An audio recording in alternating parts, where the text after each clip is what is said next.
On March 10th, 2025, I participated in an outdoor recreation activity by visiting the Huntington Museum of Art's nature trails.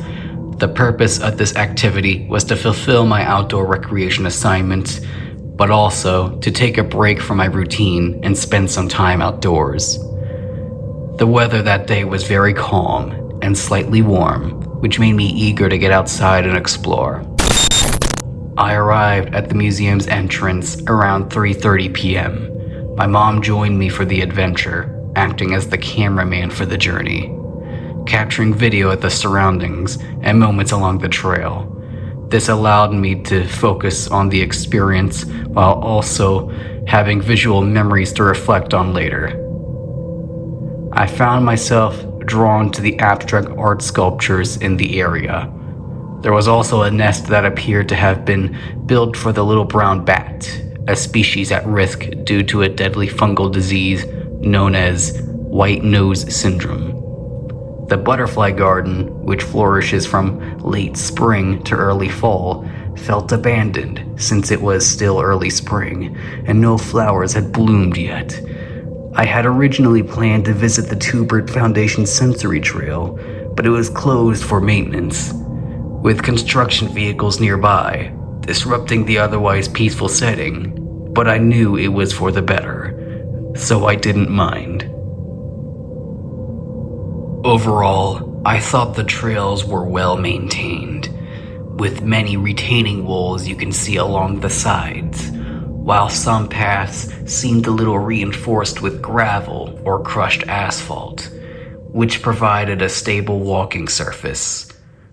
There were wooden steps secured on slopes with large metal nails or spikes to ensure stability, and there were also trail markers which helped guide my way. The paths showed no signs of erosion or heavy compaction, which indicated the trails were very well cared for. However, I couldn't shake the impression that I was being watched.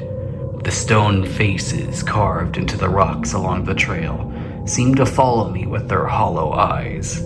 In one area, I noticed a trail monitor camera tied near the base of a tree, with a note written directly on the camera explaining its purpose and kindly asking visitors not to mess with it. Can't imagine why. It's hard to fathom that someone would get down on all fours as if they've never seen a camera before.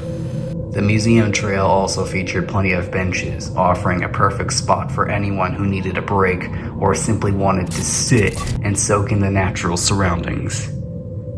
Though the weather was calm, the walk felt more physically demanding than I had anticipated, largely due to the lack of sleep caused by my recent flooding at the house. In hindsight, I realized that wearing more comfortable shoes would have made a big difference in navigating the trail. The uneven, steep terrain made me more aware of how important it is to properly prepare for these kinds of conditions. In terms of environmental impact, I noticed the importance of maintaining the cleanliness of outdoor spaces. Near the trail entrance, several trash bins were conveniently placed, making it easy for visitors to dispose of their waste.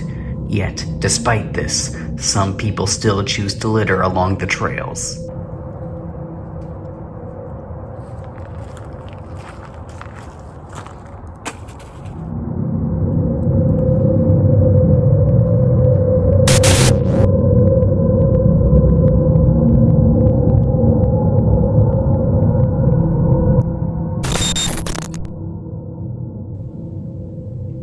You know, turning into a phantom reminded me of the shared responsibility we have in keeping our outdoor spaces clean. It's good to pick up after others. By the time I finished my walk at 5:40 p.m., I felt a sense of introspection. The Art Museum Trail teaches us all the connection between art and nature, as well as the value of spending time in solitude. It also made me more mindful of how I prepare for outdoor activities, both physically and mentally. That is why the Art Museum Trail is my most favorite trail in all of Huntington. That is all I had left for this video. Thanks for watching.